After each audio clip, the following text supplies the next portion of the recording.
Nice to see you all. The Monday, October 2nd Performance Committee will now come to order. We are convened as of 8:31 now a.m. Mountain Daylight Time. I would respectfully ask everyone attending this meeting to mute yourself unless you are recognized to speak. Thank you for joining us this morning. Please note that committee meetings of the RTD Board of Directors are continuing to be held remotely via Zoom, and they will be audio and video recorded. As always, these meeting recordings, along with the unofficial meeting minutes, will be posted as soon as practicable on the board's website. You can visit rtd-denver.com, and a live stream of this meeting is also available via RTD's YouTube page. Directors and members of the staff, as always, for the sake of the record, if you would like to be acknowledged during this morning's proceedings, I would ask that you please raise your virtual hand and wait for me to call upon you before proceeding to speak. Directors and staff participating by phone, you can raise your virtual hand to indicate you would like to speak by pressing *9, and you can toggle your mute settings by pressing *6. I will now go ahead and call for the roll of committee members. Director Busick. Director Catlin. Here. Board Chair Geisinger. I'm here. Director Guzman. Committee Vice Chair Sloan. Here.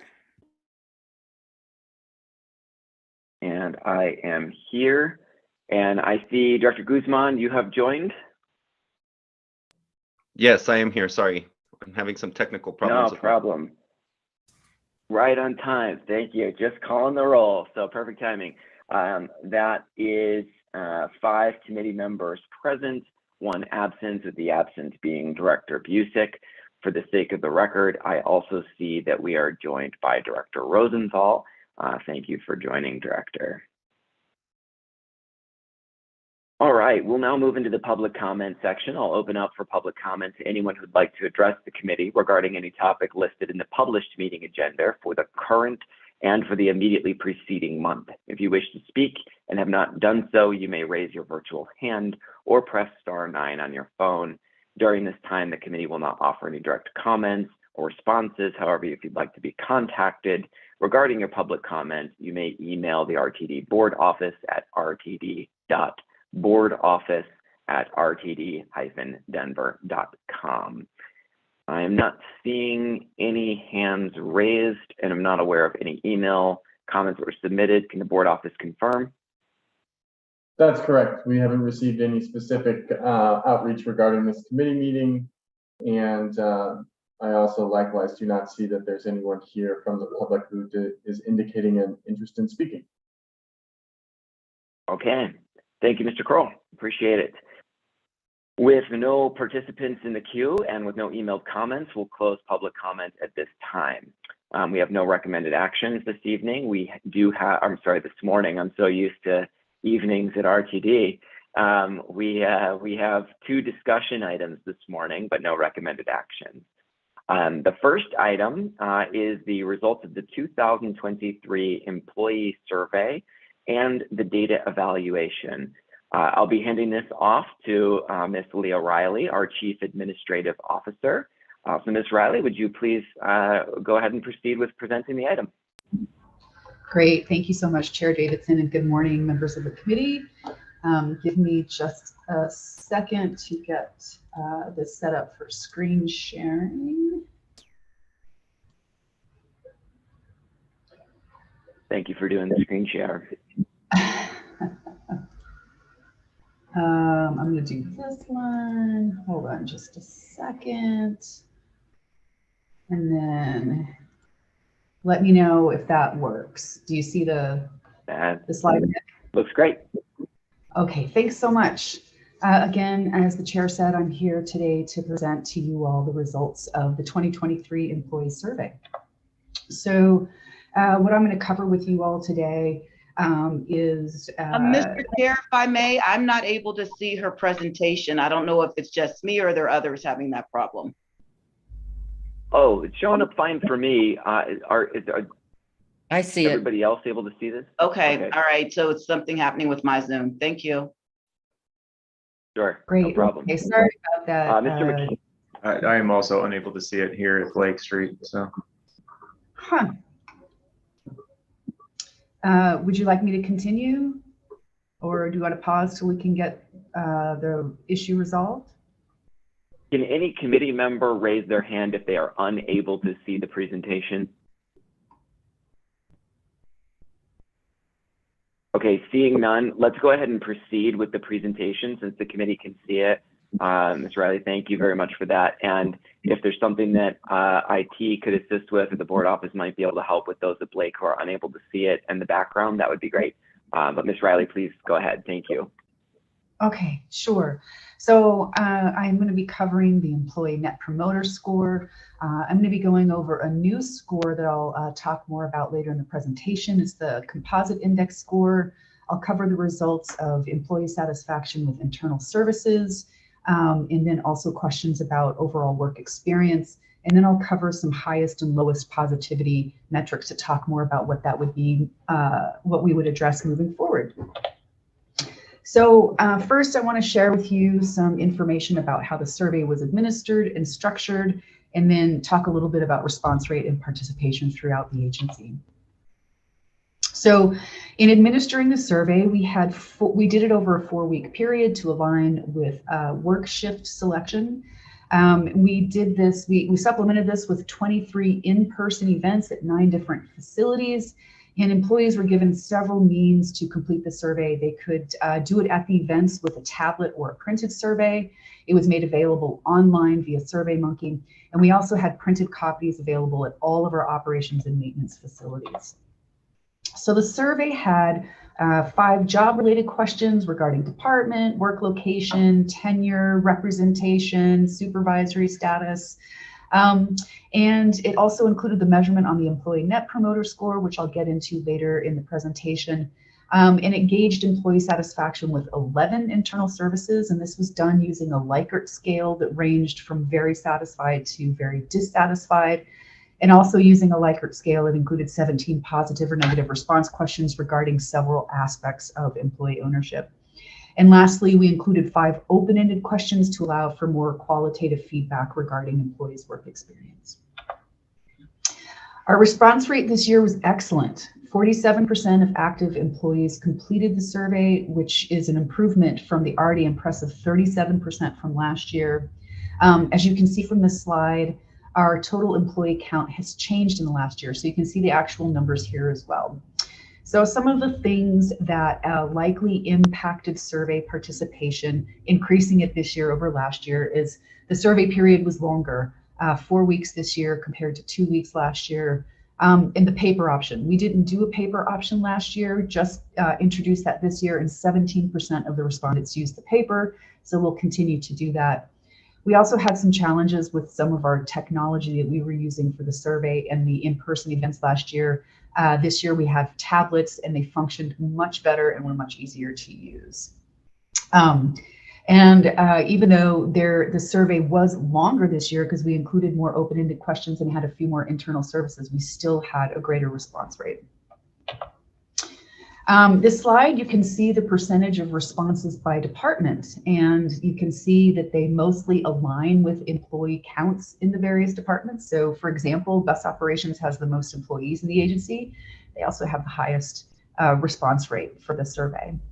Employees were also provided the option to choose other as their department. So this is for folks who weren't sure which department they aligned to. So that's other captures, I'm not sure, my department's not listed, or I work for another department that's not included on this survey. So now I'm going to move into the results for the Employee Net Promoter Score. And the eNPS, it's a high-level indicator that can be used to gauge employee ownership, and it's a widely used metric to evaluate customer loyalty to a product or service. And while it's typically an external measure, it can be adapted as one way to measure an employee opinion, attitude, perceptions. The question that's used to calculate the Employee Net Promoter Score is how likely are you to recommend working at RTD to friends or family? It's measured on a scale from 0 to 10, in which responses of 0 to 6 are labeled as detractors. Responses from 9 to 10 are labeled as promoters.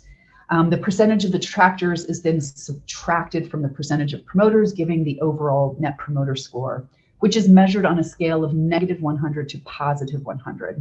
And I'll just add that those who answer 7 or 8 are viewed as passive and their responses are not used in the calculation. So we had 34% promoters, minus 35% detractors. Our Net Promoter Score for 2023 is -1.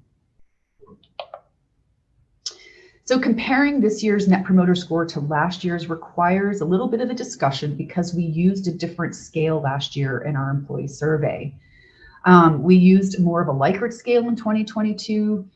So in 2022, the responses of likely and very likely were counted as promoters, and very unlikely, unlikely, and somewhat unlikely were counted as detractors. And just as the other equation, you subtract the detractors from the promoters, and that gave us a Net Promoter Score of 38.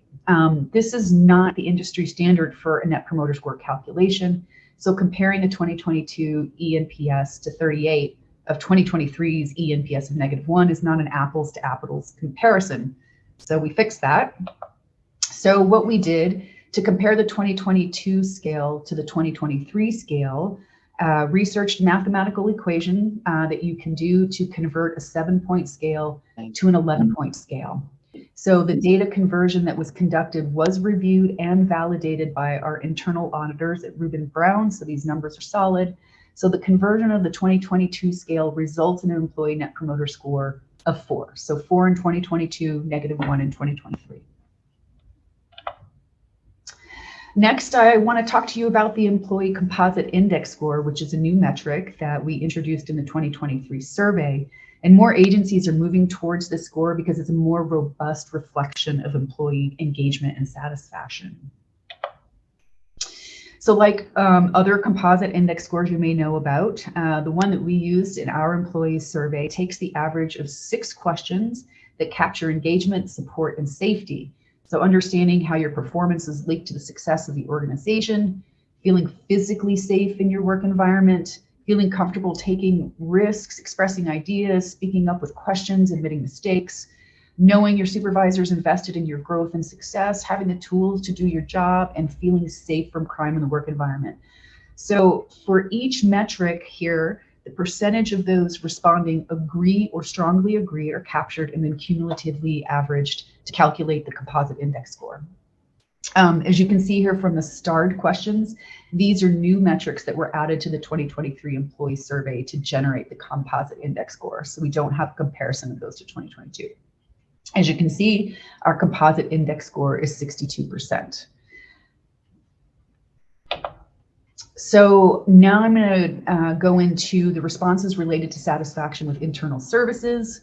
Employees were asked to rate how satisfied they were with 11 internal services. We asked about 7 last year, so there's 4 new ones this year that you'll see. This slide and the next one show the percentage of satisfied and very satisfied responses to each of the internal services measured. They're listed in order of highest to lowest for 2023. For the metrics that we queried in 2022, the data is shown for those internal services for comparative purposes. And as you can see from this slide, satisfaction with facilities maintenance was the highest this year, and an improvement over 2022. And then we have bus operations, finance, rail operations, and then general counsel. So moving on down the line, it captures satisfied and very satisfied. And I want to point out, it's really important to note that this question of satisfaction with internal services, it's measuring somebody's perception, their attitude, or their opinion in a single snapshot of time. This does not measure actual employee performance in any of these areas.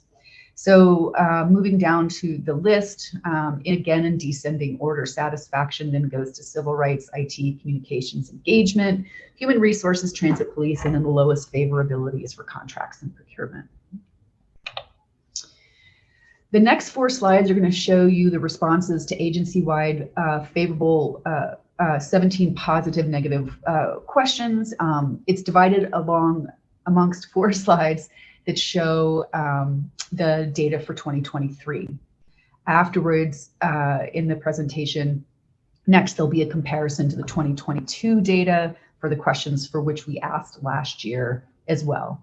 On all of the questions in the survey were worded in the affirmative, so a favorable response is defined as selections of agree and strongly agree. So let's look at these responses. Here we see the 5 questions that were rated most favorably. Again, these results are displayed in descending order.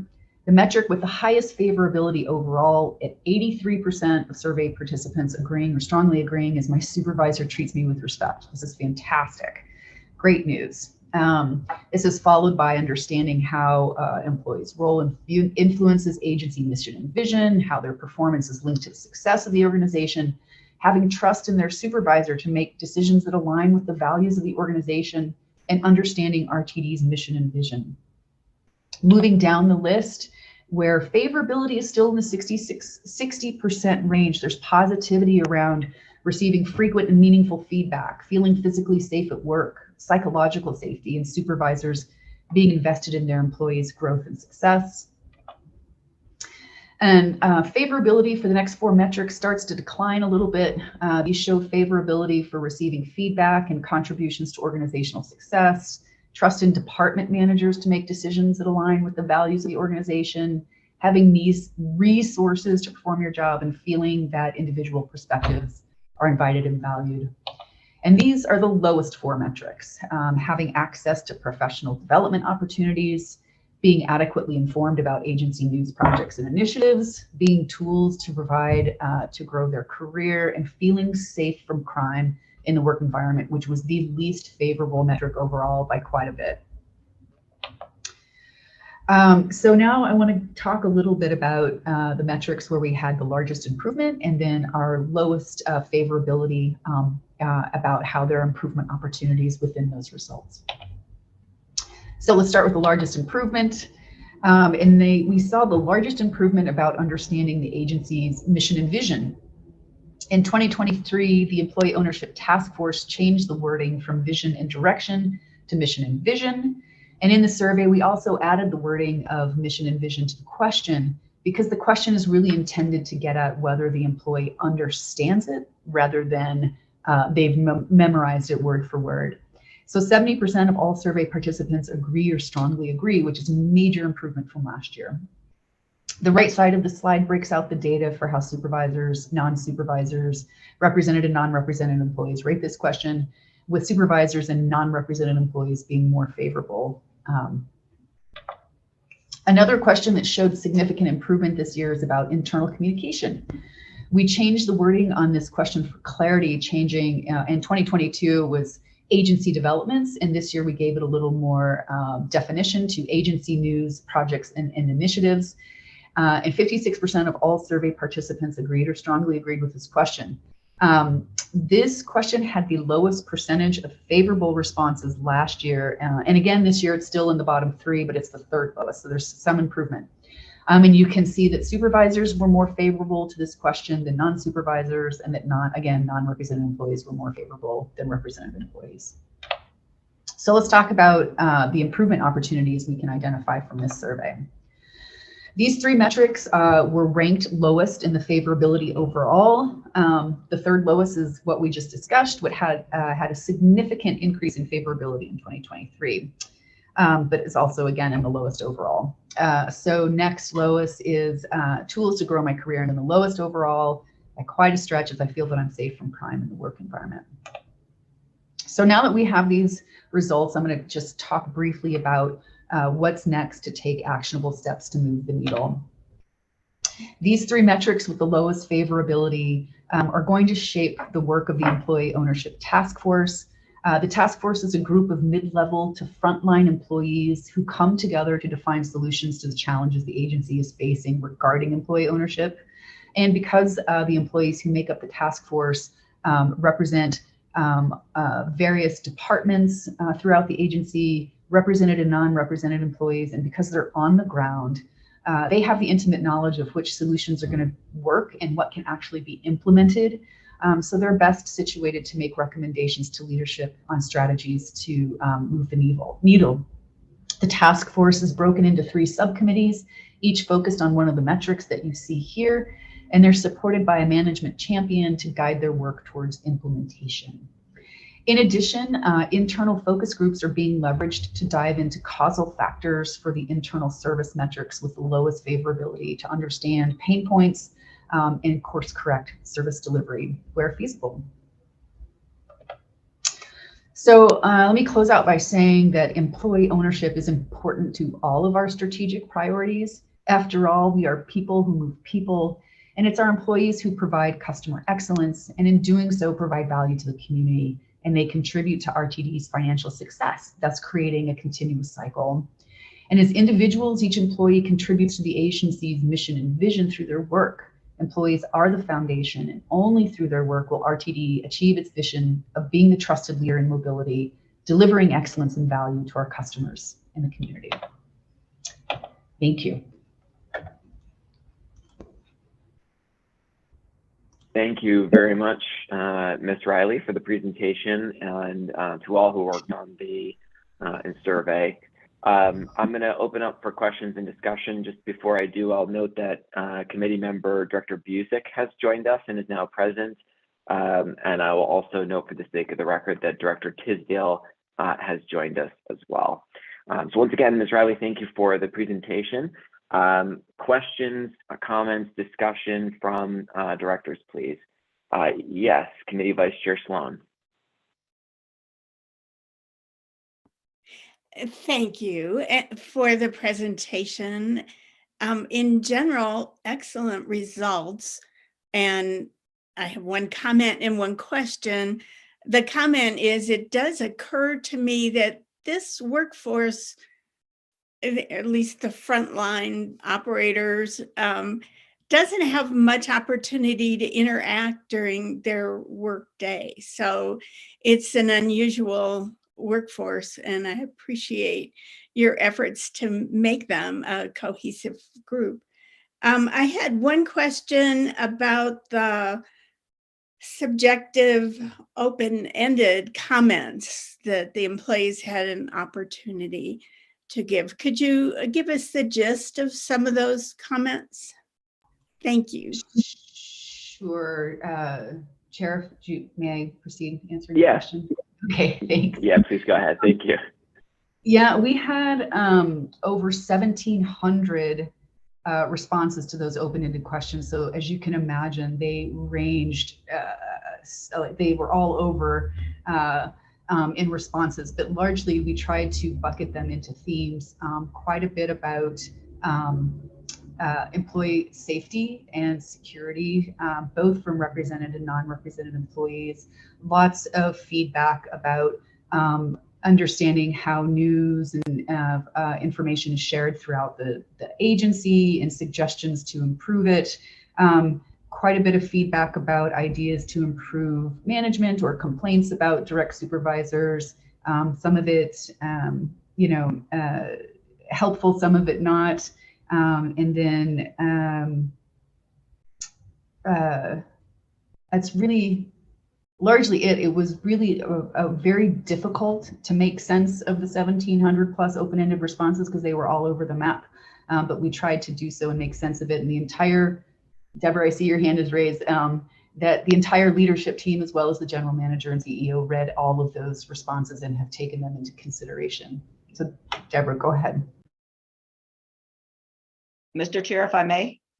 Yeah, Yes, please, thank you very kindly. And thank you, Leah, for your presentation. I just wanted to provide some clarity to a comment that the vice chair made relative to the lack of interaction, perhaps with frontline employees, recognizing there are different classifications for frontline employees. For instance, with our maintenance personnel, before they start a shift, there often are tailgates where there are briefing sessions and things of the like before they're deployed to their work sites. So I just wanted to qualify that there are opportunities for them to engage. More specifically, as we talk about our operators, those that aren't making relief on the line come into the divisions and they are interacting. I have actually been privy to be at some of those engagements, and for instance, on the maintenance of way, on the commuter rail, basically partook in one of the tailgates. So I just wanted to qualify, while it may seem as if they're not ample opportunities. There are some engagement, and it's intentional as we do various trainings and things of the like that are necessary from the vantage point of what we're trying to do with the Public Transportation Agency Safety Plan. There's a Joint Labor Management Safety Committee. So there's a myriad of different opportunities for engagement just for everyone's edification. So thank you very much for the opportunity to provide additional detail relative to engagement opportunities amongst our colleagues. Thank you. Thank you, Ms. Riley. Thank you, Ms. Sloan. I'm sorry, Ms. Johnson. Director Sloan, does that answer your question? Yes, and I do appreciate our GM CEO's comments. That is interesting, and I think the director should be aware of those opportunities. And now we are. Thank you. Thank you very much. Board Chair Geisinger, please. Thanks so much. And thanks, Ms. Riley.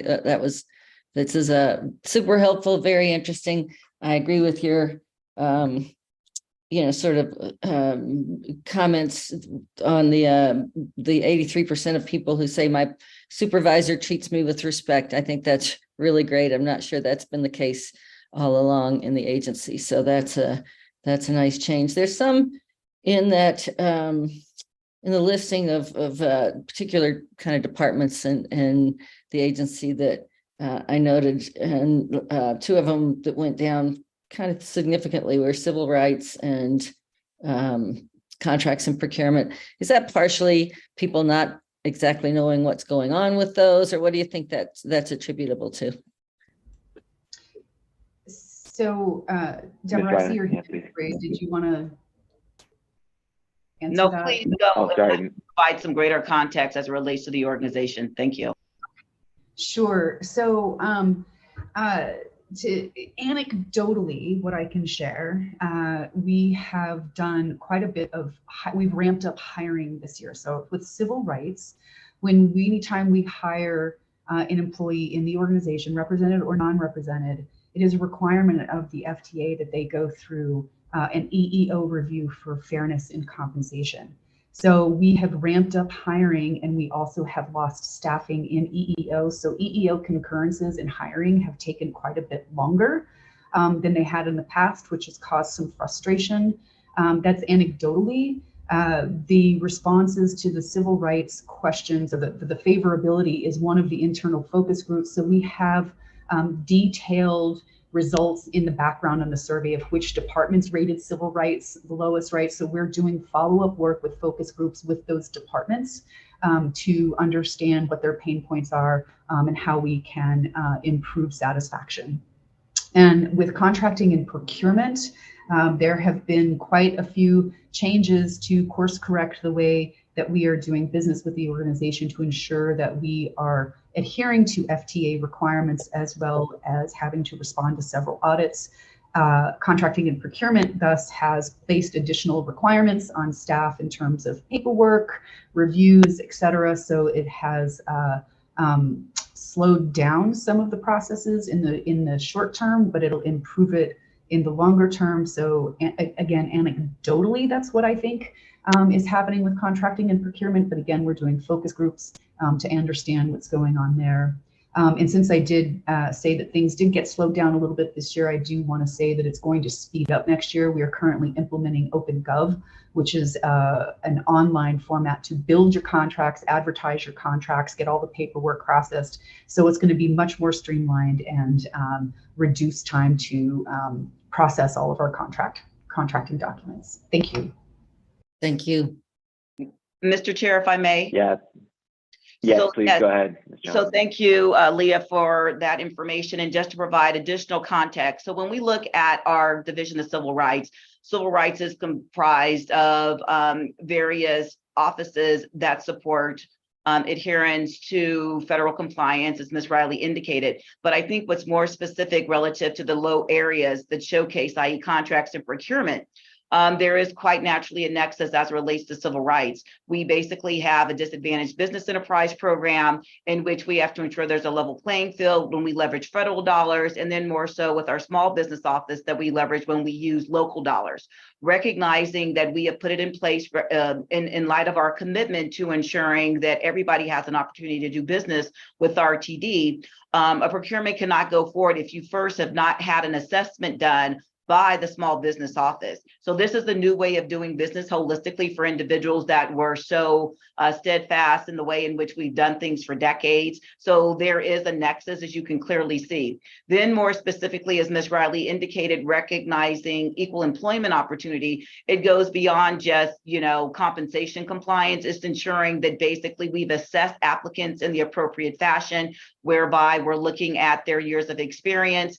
Not to mention in January of this year was a new state law, equal pay for equal work, that was put into process.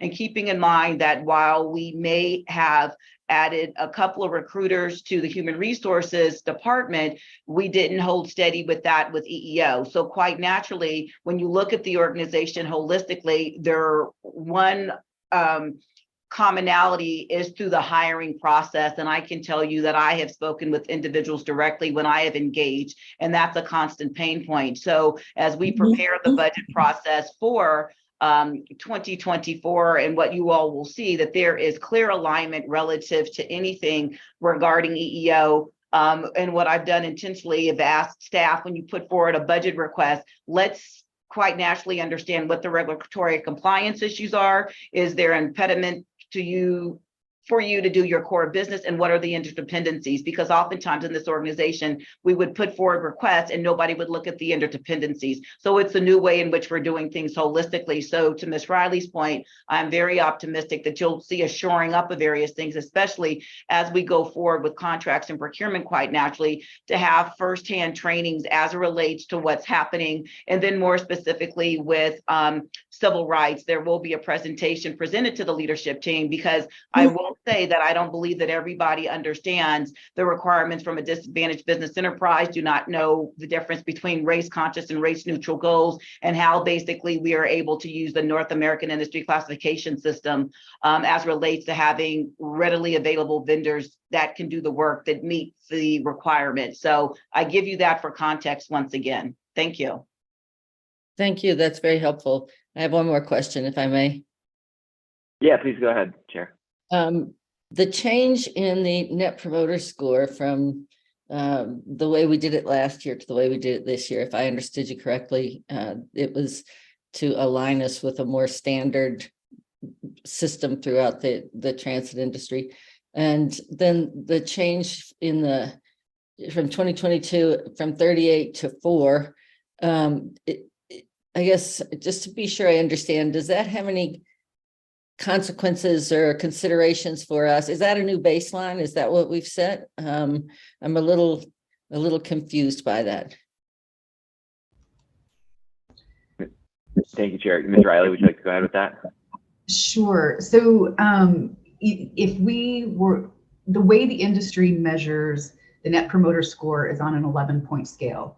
Last year, we didn't use that 11-point scale. So if we didn't truly come up with the industry standard for a Net Promoter Score last year. So if you want, last year was the first year we had our Net Promoter Score. So it truly is a 4, which should become the new baseline for the strategic plan measuring purposes, to align with industry standards for how it's measured. And does that mean anything for us as we're going through this process, that change? Looks like Ms. Johnson's. No, I was going to let Ms. Ms. Riley Johnson. speak. I was going to let Ms. Riley answer the question and add more context, because I think I'm surmising what you're asking, Chair Geisinger, but I want to be clear. Okay. I can answer it differently if you want. I mean, I can ask it differently. Well, what I was going to say, for all intents and purposes, because I don't want to belabor the issue, but when you use Net Promoter Score, we're talking about how likely are you to recommend a service or something of the like. When we're talking about employees, we're talking about their satisfaction. So we're still using a net promoter score as we go forward with customer and community surveys, because it's how likely are they to reference or recommend our services.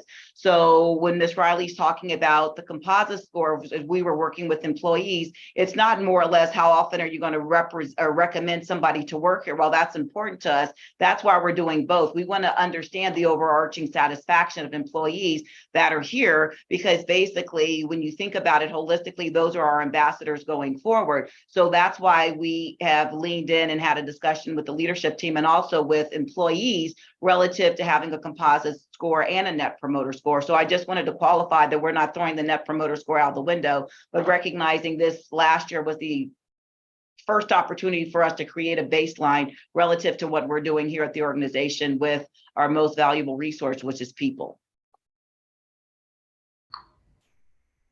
And if I could just Thank add, you, Ms. Johnson. Yeah, Ms. Riley, please. sorry, I mean, if in my opinion, moving towards the composite index score is a more is what we should be doing. When somebody is responding to the employee net promoter score question, they don't know that it's an 11-point scale. They might not have any idea that if they answer a 7 or an 8, that their vote's not being counted, right? It's how it works is not clear to the employees. And then there's lots of reasons why an employee might not recommend to someone to work at RTD that has nothing to do with how they perceive the agency. It could be that the hours don't work for them, or they live somewhere else. There's a lot of reasons somebody wouldn't recommend it that have nothing to do with how they perceive the agency. So I think there's a bit of a differentiation between an employee net promoter score and nuances that could go into how people answer versus a customer or community net promoter score. Thanks. I tend to agree with that, 7 or 8 for many people is still not a bad score. So that's helpful from both. Thanks. Thank you, Chair. Thanks, Ms. Johnson, Ms. Riley. Director Catlin, please. Thank you, Mr. Chair. And Ms. Riley, thank you so much for the explanation of the differences between the two. I must confess, as I was reviewing the materials yesterday, it wasn't clear to me as I was reviewing them. So your explanation certainly helped. This is a rather granular question, so forgive me if it's a little. The question about I am provided the tools I need to grow my career, that seems to be a fairly general statement. And I was wondering if there were any specifics given, because that was a fairly low score. And I just was curious if there are some specific examples of the tools, because they could really vary widely from a mechanic to somebody at a desk with a computer. I mean, those are really very, very, very wide range of quote tools and how they're identified. Could you give me some examples? Ms. Johnson, I see your hand is up. Would you like to tackle that first? Yes, I would. Thank you. When I came into the organization, you may recall nearly 3 years ago, I walked into the budget process and a decision was already made by this organization to basically decimate the learning and development arm of human resources. So for a period of time, we stopped investing in training for our employees. Recognizing last year during the budget process, we included monies for training and professional development funds. So that is getting off the ground as we go forward. And then more specifically, when we talk about the tools to grow one's career, people are doing a lot more with less because we don't have ample positions that are filled. I'm speaking from a place in reference to reading the comments holistically, talking about what was versus what is. There was a program that was put in place. It was, my goodness, it was like an online learning course that wasn't accredited. So there's a myriad of different issues holistically, and we're being intentional as we go through this process of giving people an opportunity, be they represented or non-represented. We are doing it intentionally because we don't want to, let me qualify this in such a way, be wasteful with taxpayer dollars. So if somebody is going to participate, they basically apply to be part of a program for training, you have to work here for 6 months before you can travel, because we want to make sure we're returning on the investment. Also, when I first got to the agency, we invested for somebody to participate in Leadership APTA, and then the individual left, and we had spent all this money, so there were no parameters in place. So we're being intentional about how we do this, because that's why it's important that one works for 6 months before they're allowed to participate, so we can really ensure that we're providing them the initial skills that they need and that they can leverage and have an understanding of the organization. So with that as a backdrop, we have been participating in the multi-agency exchange program. We have leveraged supervisorial training and things of the like, but these things have just gotten underway. So I just wanted to provide that context that we've come into the organization and we're having to build up because we didn't have things in place. I speak for that as relative to like Ms. Riley, Ms. Pelleggi, because they have come after me. And when I came in, we did not have our training and development in place. So that's the context I wanted to provide from an organizational vantage point. And Ms. Riley, please feel free to add on as you see fit. Thank you. Sure. So because the only way that we can glean more details about that is in the open-ended questions, in which we did get some direct feedback about desire for more training, access to more opportunities. But what we've also done is we have broken down at a more granular level the responses by department and by represented employee, non-represented employee, by tenure and by location. So that level of granularity data has been made available to human resources, so they can look at it from different angles and understand how they might want to pivot their approach to training and development moving forward. If I might, Mr. Thank you, Chair. Ms. Riley. Yeah, please go ahead. I remember taking a tour of some of the shops, and a number of the represented employees stating or claiming that they were responsible for buying their own tools, and that and I don't know if this is I think this is anecdotal, and I don't know if it's true or not, but I remember hearing some frustration from a couple of employees that RTD didn't provide the necessary tools for them to do their job. So that, when I say granular, I really appreciate Ms. Johnson's response on the training and development, and I think that's wonderful. From a holistic perspective, but I just was wondering if there were any comments about those types of tools that are available for some of our employees. Thanks. Thank you, Director Catlin. Ms. Johnson, I see your hand is up. Do you have a response to that? I do. And for context, it is quite common when you're in a representative environment that oftentimes, as it relates to a Class A mechanic, a B, a C, as you progress, that there are some elements that can be negotiated in a collective bargaining agreement. And I want to be careful how I answer this question. I will use I statements. It's my experience working at a myriad of different agencies where there was some tool allowances. Quite naturally, an organization, just like a hairstylist, you're going to use your own products, you're going to use your own blow dryer, your own flat iron, your own curling iron. And so there's nothing that's prescribed, but generally speaking, there's allowances that are afforded. Same thing as relates to other type of equipment where there may be a boot allowance if you're working and you need steel-toed boots, or you're working in an environment with high voltage, that we provide specifications, and that's something that could be bargained as we go forward. So recognizing that there's some elements, want to be careful as we look at going forward with a successor collective bargaining agreement, that I am not speaking outside of the bargaining table, but basically there are opportunities as we look to invest. And that's a part of our apprenticeship program that we did include in the CBA going forward, because some of these things that we would do are trying to ensure that we're investing in an employee and bringing them into the organization where they have the appropriate resources and tools at the ready. So I hope that addressed your question, Director Catlin.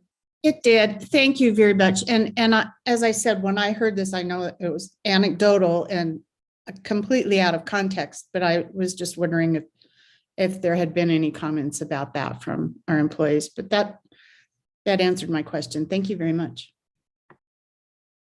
Thank you, Director Catlin. Thank you, Ms. Johnson. Dr. Guzman, please. All right, sorry. Forgive me for not having my camera on, but there's often audio issues if I do that. So I just want to know from Ms. Riley, are we confident in the conversion for the NPS score from what scale they used last year to the 11-point scale this year? Considering that it is a 5-point negative deduction on this score overall, we're satisfied that the conversion was done properly and that there's no mistake in there. Ms. Riley, please go ahead. Yes, Director Guzman, yes, very confident. It's pretty, I mean, you can Google it. There's an equation to convert scales. You can just Google it and see the math yourself. We did that internally, but we also turned our work over to Reuben Brown, our internal auditors. They did the conversion themselves and validated our work. So not only did we do it in-house through market research, but also had our internal auditors do the same and validate the results. So I have confidence in them. And if I can as well, that was intentional when we discussed this. I specifically worked with the CFO and wanted to have Reuben Brown just to assuage any type of trepidation or concerns relative to this body questioning the validity of said numbers. That's why we had a certified auditing firm look at those numbers, and we have attestation from that entity relative to the numbers. So I want to say before you that there's no monkey business here, that those numbers have been verified by our auditors that look at our same financial numbers. Thank you. May I? Please. Okay, so thank you for that. I really appreciate it. My concern was more that it is it's a slide back from last year with more responses. So I just want to make sure that we're confident that those numbers are accurate going forward. That way we can assess the scores that we need to for performance review purposes and all of that. So thank you for the confidence. That's all I was concerned about. Thank you, Dr. Guzman. Thank you, Ms. Riley and Ms. Johnson. Dr. Sloan, please. Yes, thank you. I too would like to make comments on the Net Promoter Score, and then ask a question about how that relates to the Performance Committee's duties.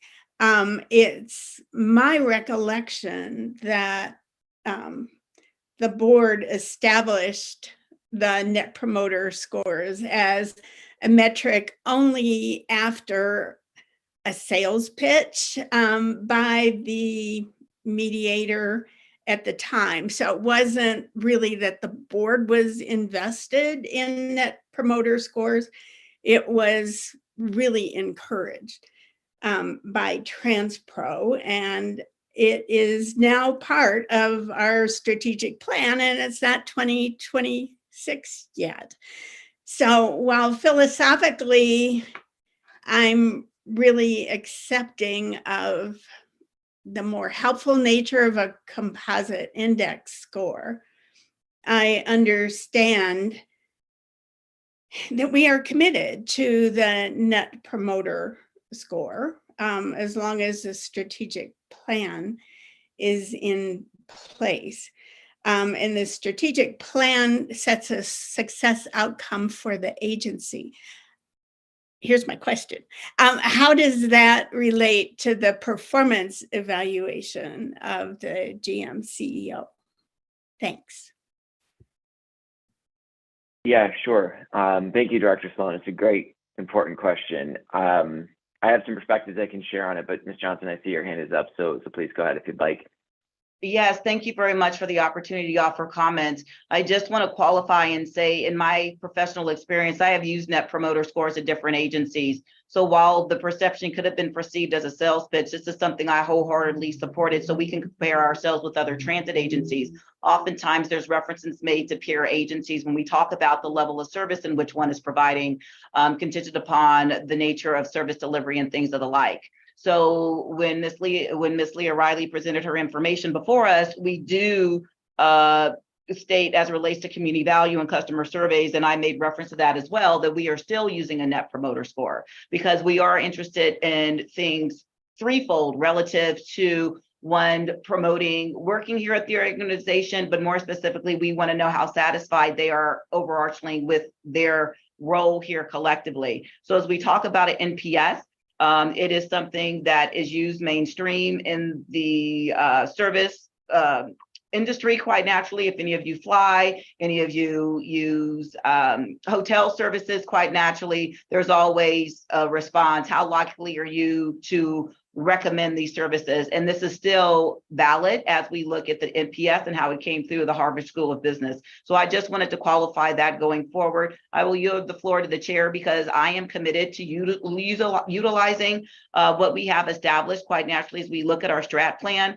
coming into this organization where we had no elements to evaluate the general manager and CEO, the position in which I hold, wanted to ensure that we did have objective criteria as well as subjective criteria. So in relationship to that, there are opportunities as we discuss what they may be for 2024, but recognizing that I am a consummate professional, this is what I will be evaluated on, and recognizing that I lead the organization. And as we look at our review process or performance for the organization as a whole, I have the responsibility of leading the organization, and individuals within the organization have SMART goals, being specific, measurable, attainable, realistic, and time-bound, that spawn from the strategic plan. And quite naturally, there's 3 initiatives of which we're adhering to, being back to basics, people power, and a welcoming transit environment. So I just wanted to share that for everybody, that I am not trying to change the rules of engagement in the midst of playing the game. Thank you.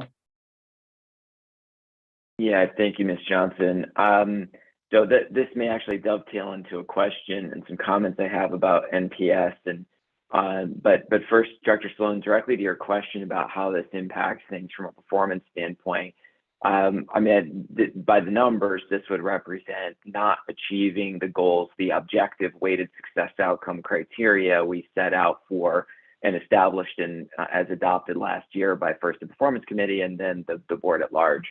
So the employee ownership score and the Net Promoter Score being one of the 4 inputs to the weighted success outcomes, this would be a miss on that weighted success outcome. So Ms. Johnson, I appreciate your comments about, not changing the rules of engagement.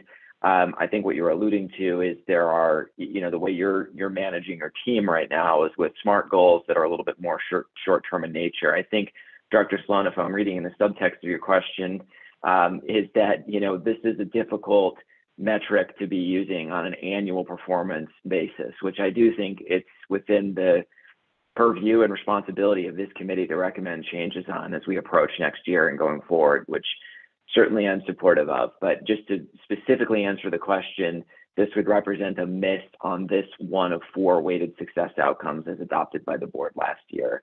So Dr. Callahan, I'll open back up to you. I'm sorry, Dr. Sloan, I'll open back up to you to see if you have any further comments or questions on that. No, I don't. Between your answers and Ms. Johnson's answers, I'm satisfied with it. I believe we might want to look going forward at changing, as I believe Ms. Riley was recommending, to the composite index score for next year and beyond. Thank you.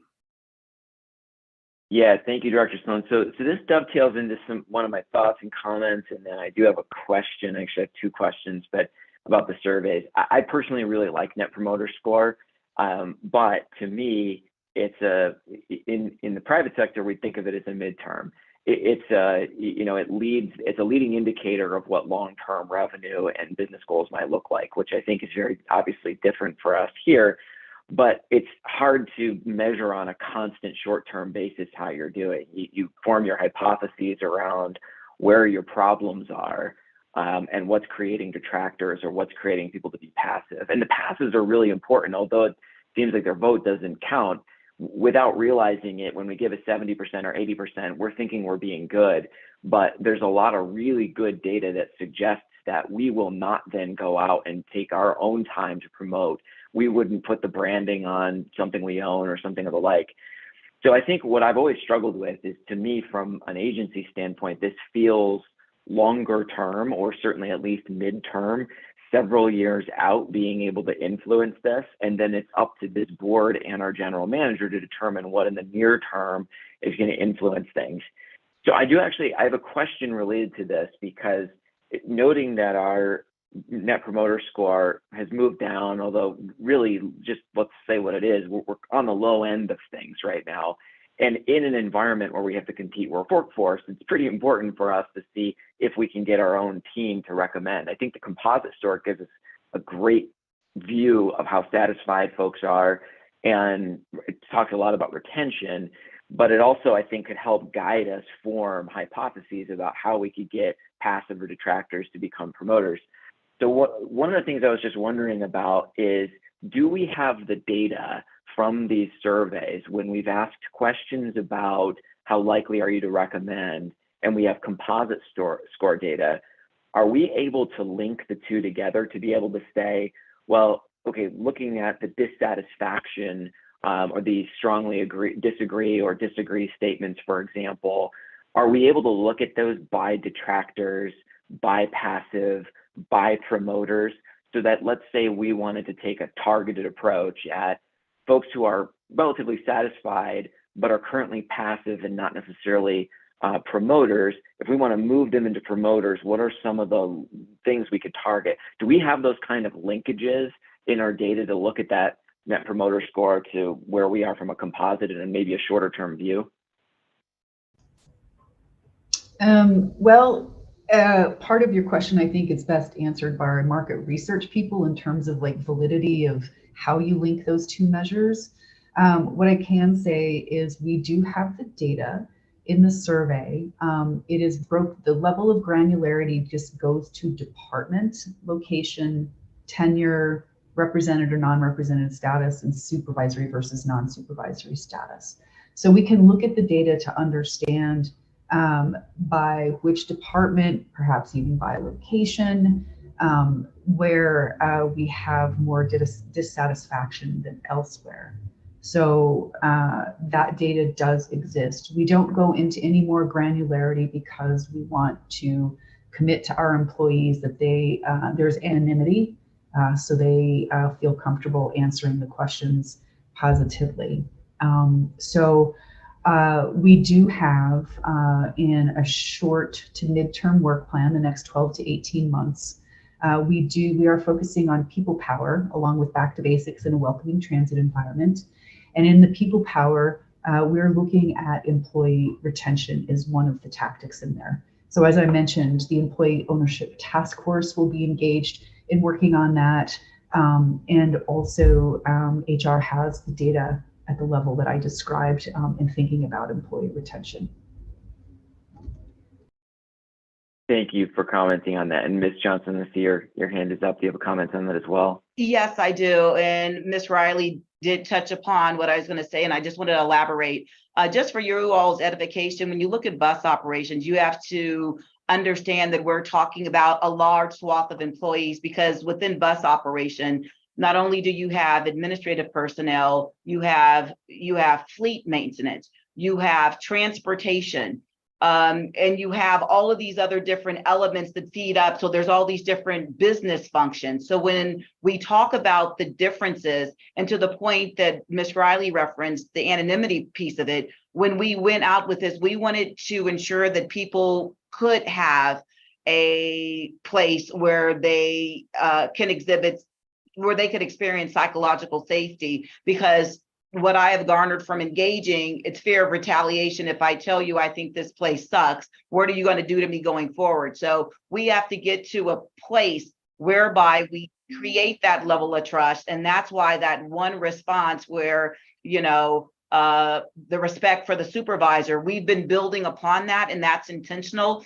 And as we talk about these three initiatives, let's be clear that Charlene Pelleggi is leading the initiative as it relates to people power. Chief Fitzgerald is leading the initiative when we talk about the transit environment being welcoming. And we have Doug McLeod, who is leading the initiative of Back to Basics, because we're talking about state of good repair.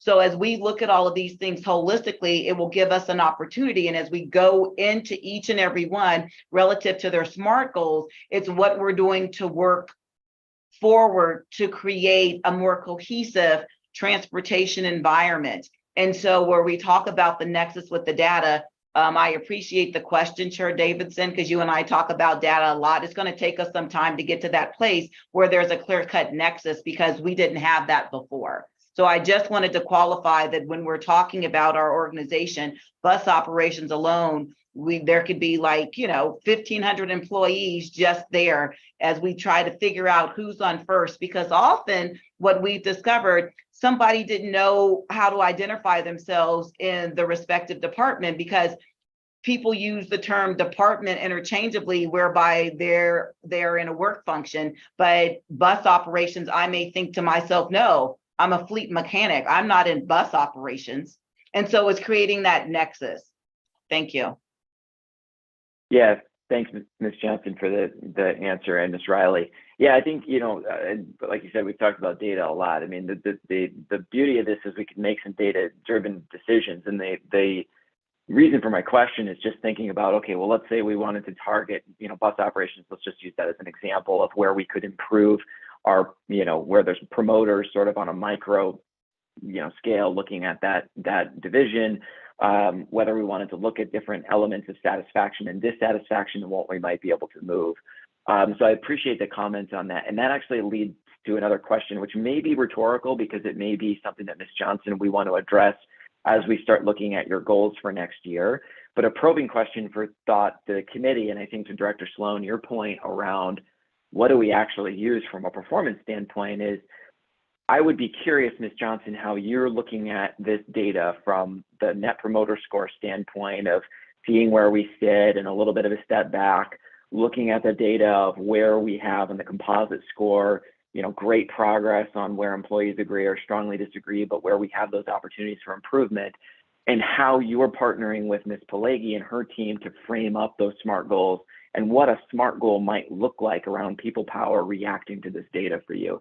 I think that's the type of question that, if you're answering, look, this is what I think I need to do based on this data, we could say long-term that should show up as improved composite, that should show up as improved Net Promoter Score. But what do we all believe in 2024 is going to move the needle a little bit in that direction? So I wonder if, Ms. Johnson, you have any thoughts you're willing to share, since you mentioned the SMART goals and teams right now. If it's premature, if you'd rather wait until we have the goal discussion and you submit some proposals to us in November, that's fine as well. But just some things for us to be thinking about. So Ms. Johnson, anything you want to react to in that? Yes, a couple of things. I actually think I'm quite pleased with the employee survey results, because there's a couple of things that have to be taken into consideration. So when we got our baseline last year, we were crawling out of COVID. There's people that are coming back into the workplace. I'd be remiss not to state to you all that there's some individuals within the organization that feel as if they don't have to physically come into the office. There's a difference of opinion as relates to us performing or providing a public service, because that's challenging to do from home, recognizing the different job classifications that we have readily available. We had an uptick in reference to our numbers as it relates to full-time employees, and that yielded a greater number of responses.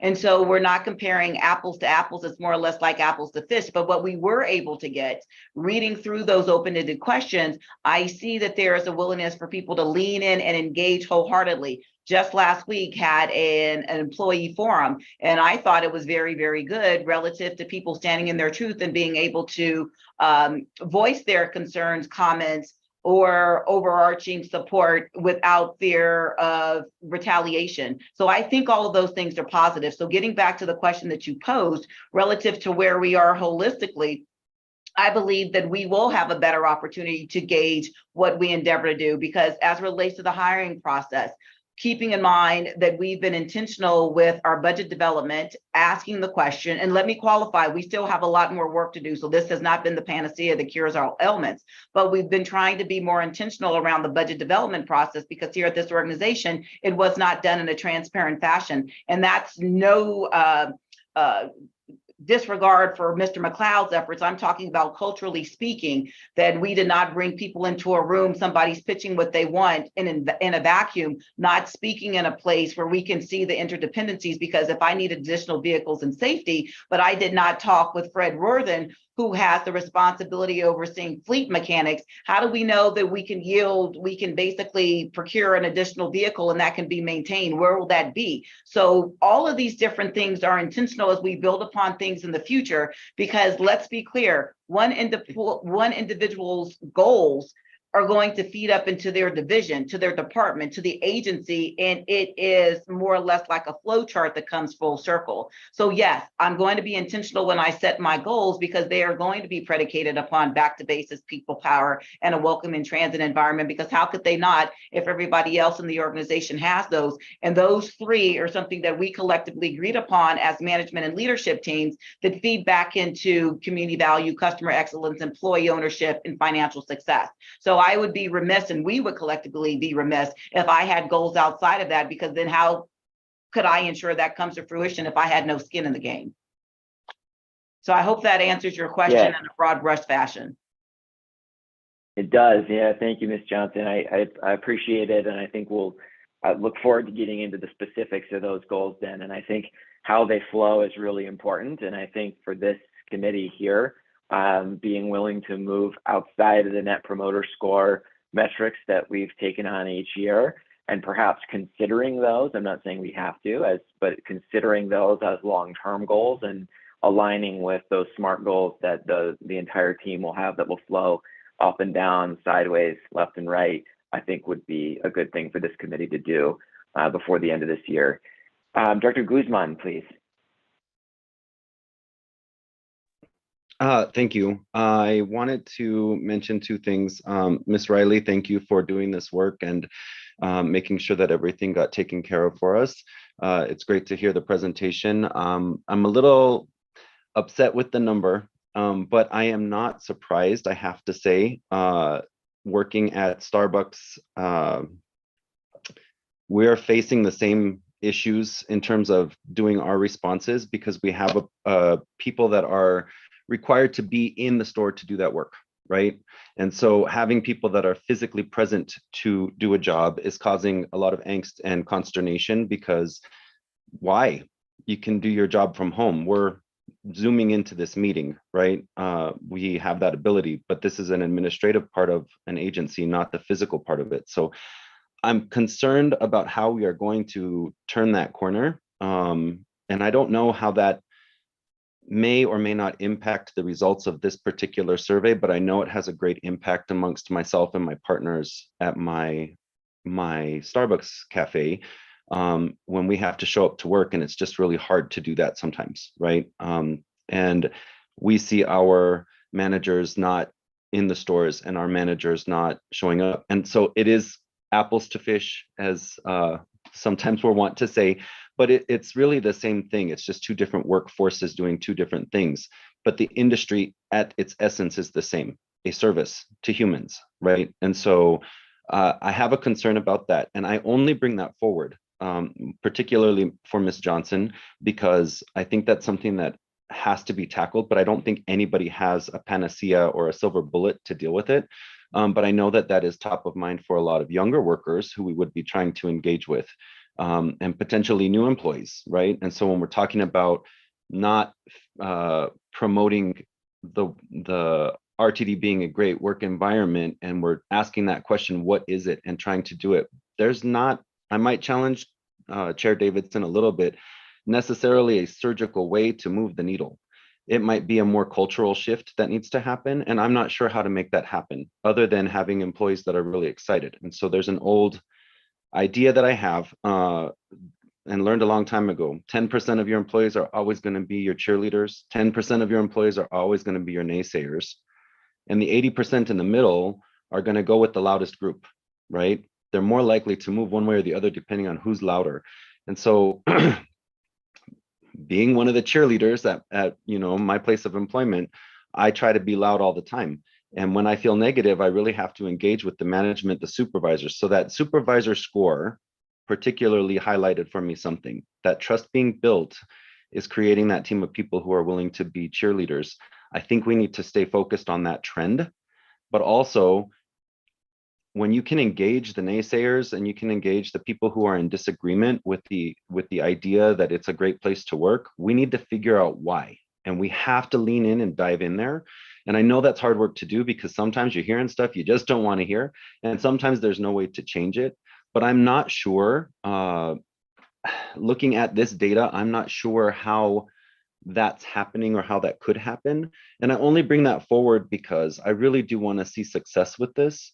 So it's less of a, like you said, more of a rhetorical question. I don't need an answer on it right now, but something to think about for future conversation is how are we going to, I don't have a better word for it right now, holistically move that needle, right, in the correct direction, the direction we want it to go. But I do think that some of the things that have been said here, short-term, mid-term ability to do those things really takes a lot of great intentional work. But it's not just one person, right? As you've said, Ms. Johnson, you've got 3 different C-suite professionals working on goals that are tied into yours, but that goes downhill.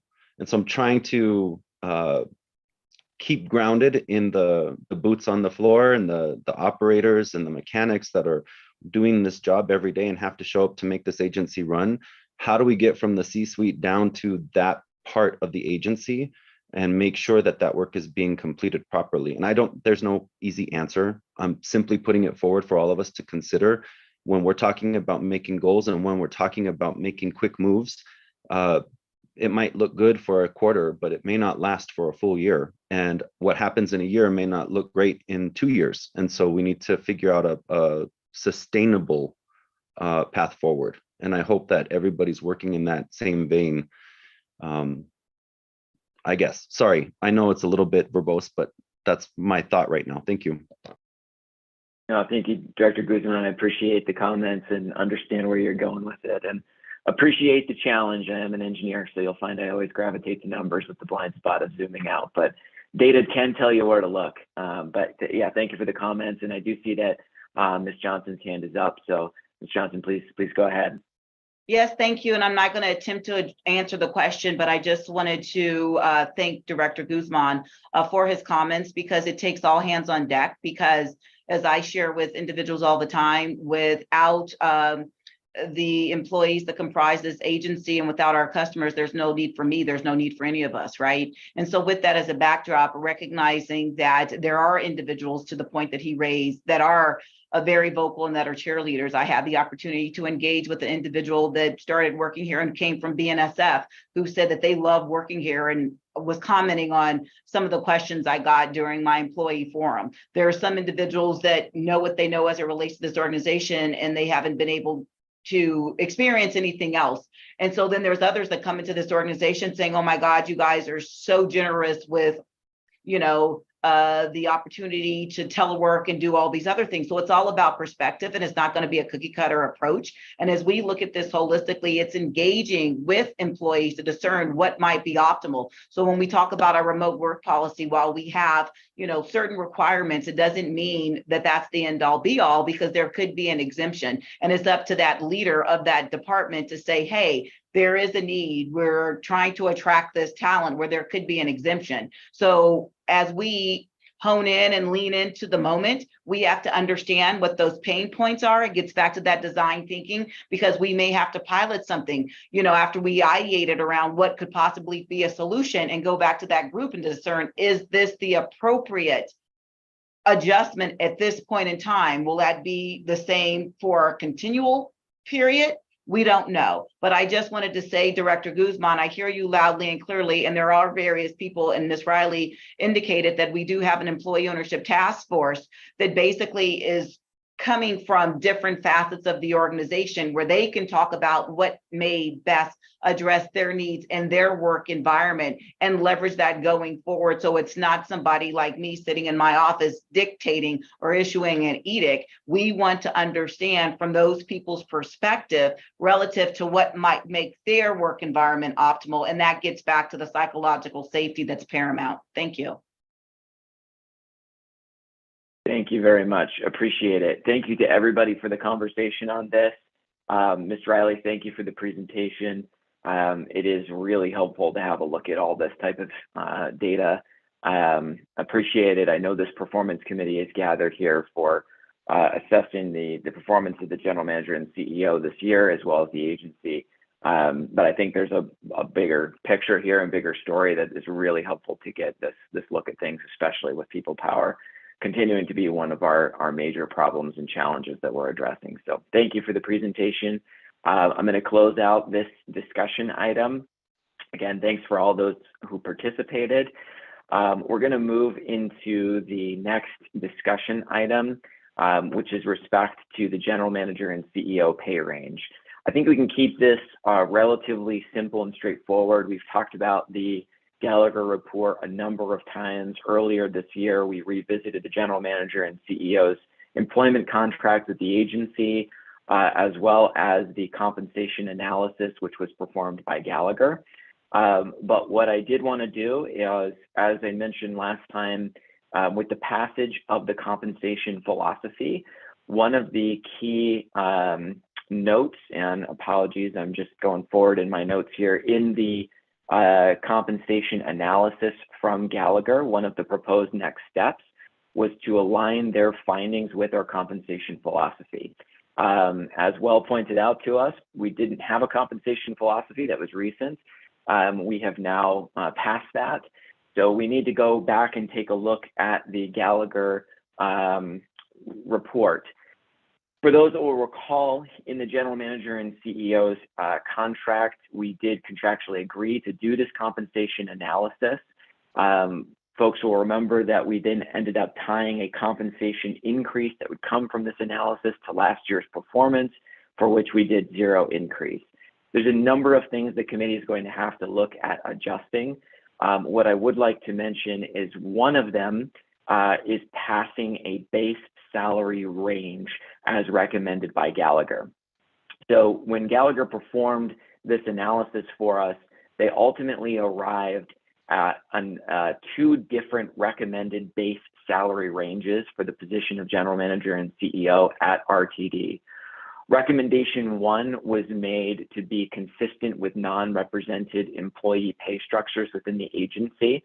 This was done based on a market survey. It set a minimum salary of $300,000 for the position, a midpoint of $385,000, and a maximum of 465%, representing a range spread of 55%. All of this is in your packet, by the way. The conclusion and recommendations that I'm referring to are on packet page 106. The second recommendation was the full market range, as was assessed for the full market. And again, in the Gallagher report, they had several different approaches: a custom approach, a full market approach. The range that was recommended had a lower minimum and a higher maximum, a wider range, the same midpoint.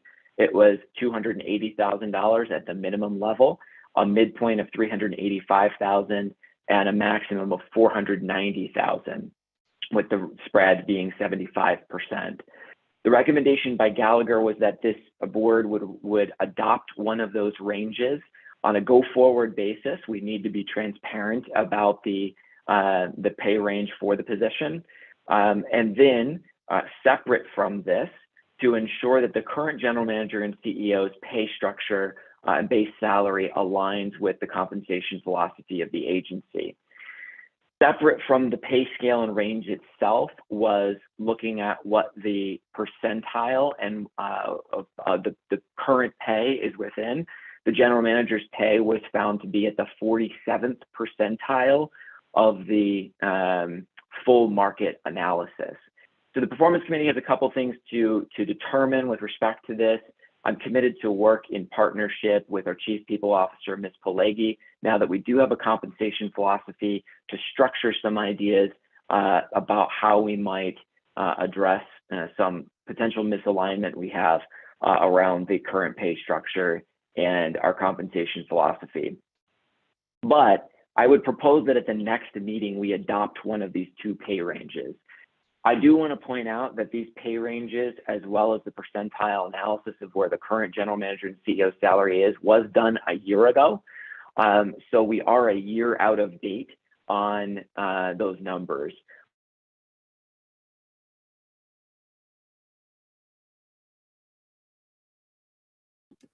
Can't hear you. I think We you lost- just went mute.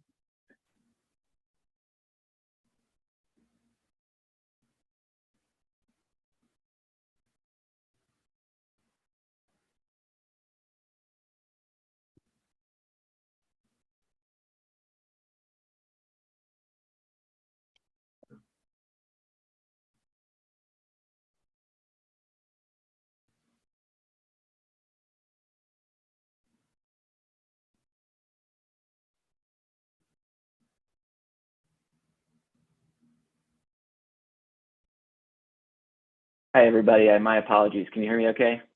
Yes. My audio was booted for some reason by Zoom there. Apologies. So I was just saying that this was done a year ago. Our consumer price index or other metrics need to be used to age this up. There are ways of doing that again, I can engage with Ms. Pelegi to ensure that we follow the right methodology for that. But I want to open up for discussion here. Ultimately, my proposal would be that at our next meeting, we do adopt the full market range with the lower minimum, the higher maximum, the same midpoint. This doesn't really impact where we put the percentile of the general manager so much as it does set the pay range. This would put us in alignment with regulations when we next open up the position for CEO and general manager. It also provides transparency to our current CEO and general manager. And when it comes to adjusting our performance evaluation process, I think this is really critical that the CEO and general manager in the current position, Deborah Johnson in this case, sees where the maximum salary range is. And then we can set performance metrics around annualized goals to work her way towards a higher point for which she knows the maximum in the position. So I think we should adopt that range. My recommendation would be full market based on reading the Gallagher report several times. But I want to get the feedback from committee members here before we would go to a vote at our next committee. So with that, apologies for taking up some time and dropping on audio. Director Catlin, please go ahead. Actually, I appreciate your teeing this up, but I was wondering if we were going to also discuss some of the pay practices and exec perks that they talked about where we're lagging in the market in terms of some of those things. And I know GM CEO Johnson referred to those early on, such things as the vehicle allowance, club membership, severance pay, PTO, all of those items as a total compensation package. Are we going to be talking about that as well? I think we have to. I didn't have that on today's discussion item. I think as we move forward, and this is inevitably going to continue into next year for Performance Committee, we have to tackle that because then that's a part of whole compensation. It was highlighted by Gallagher, and thank you for bringing that up, Director Catlin. We have to tackle how we tie annual goals to annual performance. I think we have to look at what the long-term, if we have any type of long-term incentive plan that this board would want to look at. I think there's a lot of things we need to address. That certainly is one of them, Director Catlin, and thank you for bringing that up since I think that's as important as anything. What I wanted to address today was the first move of adopting the base salary range by Gallagher to get ourselves into alignment with the Gallagher salary range, get ourselves in alignment with the compensation philosophy, and then have a first step at looking at, do we need to make an adjustment on the current CEO and general manager's current base salary with respect to what Gallagher found. So I view that as kind of the first step we need to take, but not the only step and not the last step. And one of the next steps certainly would be looking at the entire compensation package outside of the base salary range. So Director Catlin, thoughts, feedback on the base salary range piece, as well as just, I'll hand it back over to you. Thank you. And I do agree that we can't eat the whole elephant right now. We have to carve off one piece at a time, and your focus, I believe, is right on track, that we need to look at that first. And then, but I just didn't want to lose sight of the total compensation package. So that's all I have. Thanks. Thank you, Director Catlin. Appreciate it. I think that's duly noted. Director Guzman. Thank you. So I'm not for or against either one of these. I'm glad we're having this discussion, but would you please speak to why you think recommendation 2 is the better recommendation? Help me understand that thought process. Yeah, thank you, Director Guzman. Great question. So I actually, in a moment, if she's able to, I know Ms. Pileggi's dialed in by phone, and I'm going to open up to her in a moment.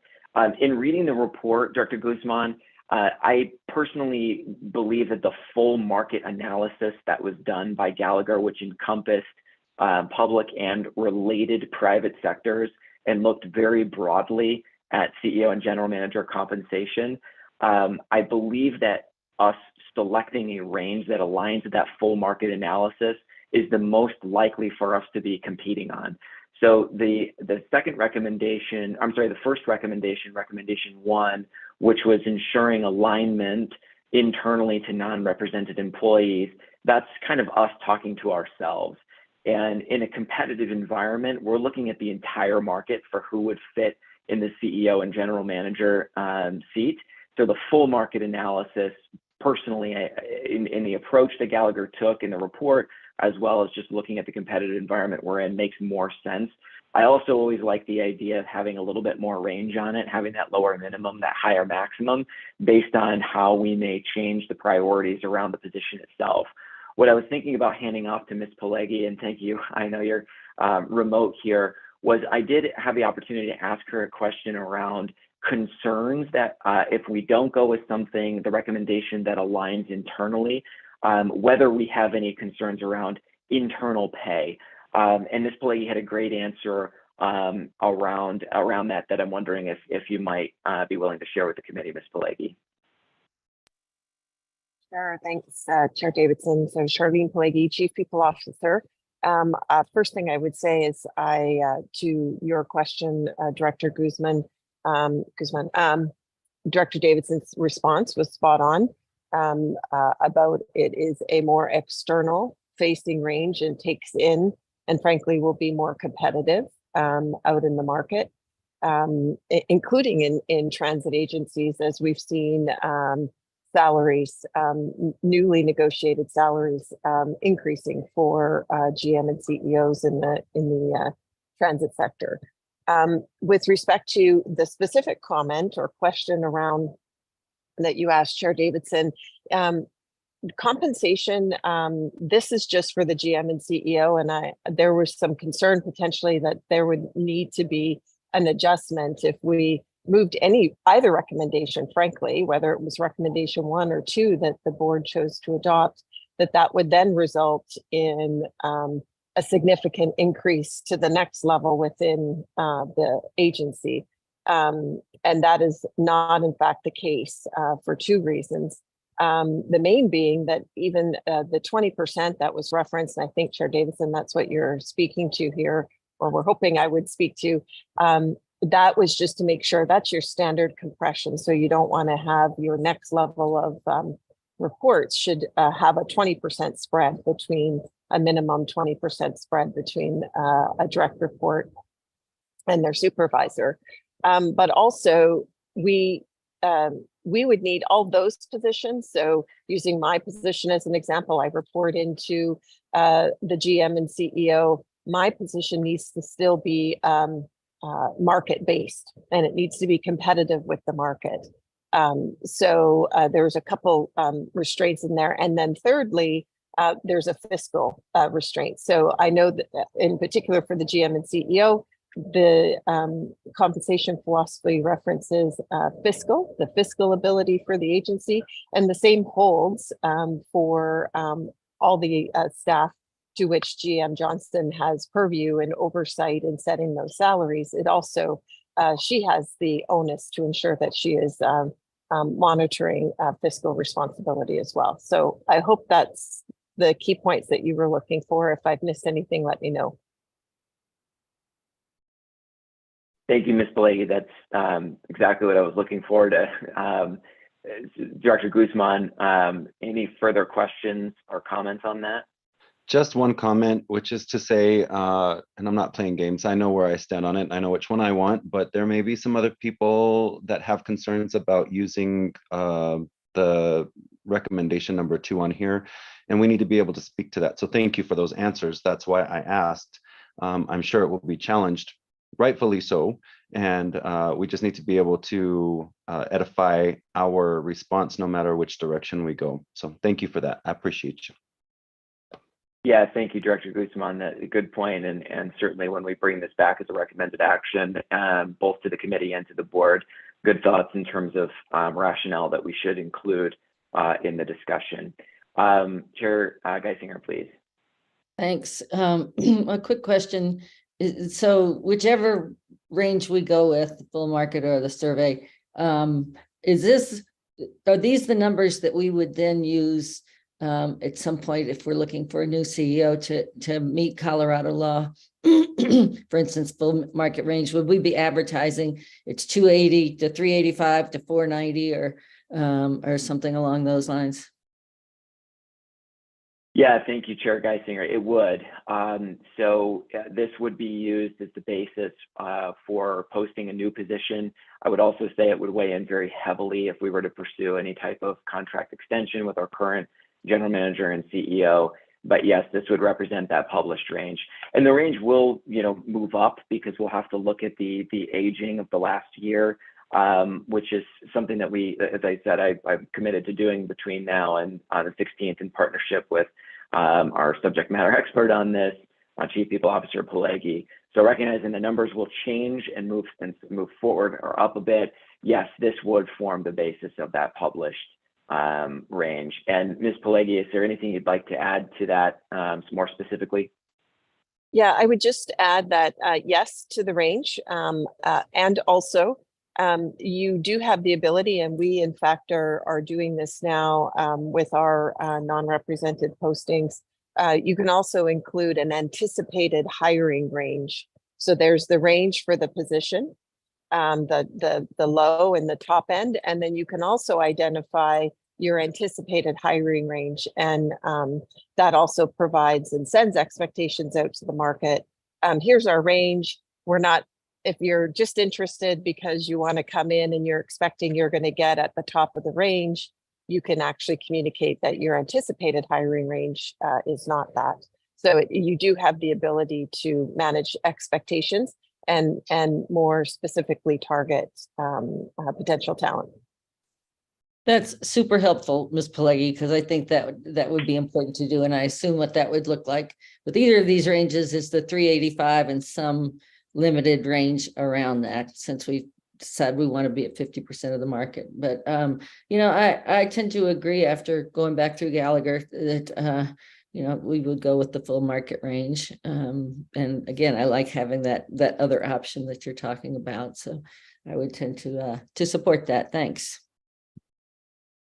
Yeah, thanks, Chair Geisinger, and thanks, Ms. Pelleggi. And specifically to Ms. Pelleggi's point, there's a great piece in the compensation philosophy. We do talk about aligning with the 50th percentile. We talk about transparency. We talk about pay for performance, which again, we need to kind of create what the range is that we're building performance. Right now, what will that mean? If we have that top end and we have that 50th percentile, we can create the incentive plan in the middle there. But along the lines of what we actually hire for and also what we do year to year, Chair Geisinger, as you and I talked about, there is that bullet point about recognize and respect RTD's fiscal reality, which is always what we'll be weighing all of this against. So yeah, thank you for the comments and the answers on that. I know we're a little over time. Any further questions or comments regarding the Gallagher report, the base salary range adoption, that we could move forward on October 16th.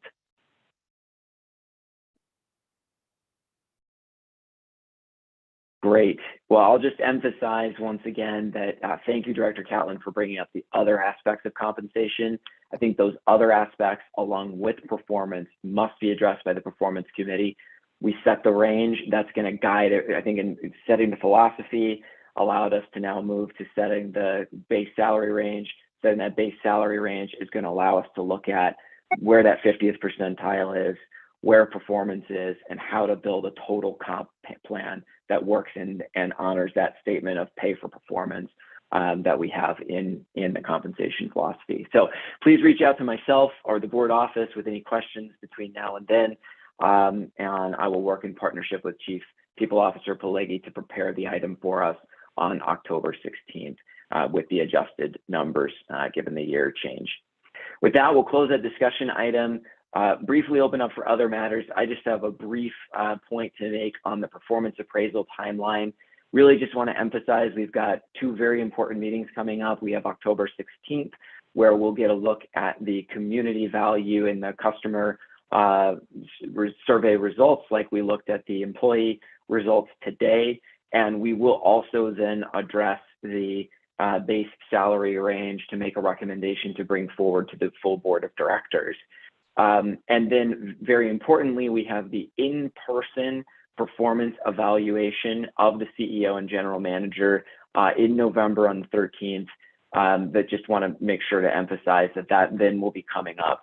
Between the 16th and the 13th is where a lot of work will happen for the general manager's self-evaluation, the board office providing evaluation forms to this committee and to the board to complete in preparation for our work in that in-person only session with the general manager and CEO. So those are some of those immediate next steps.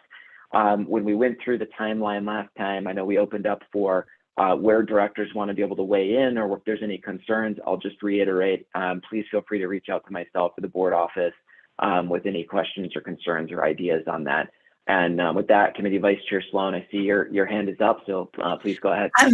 Just quickly, when can we anticipate getting the cost of living adjustment number?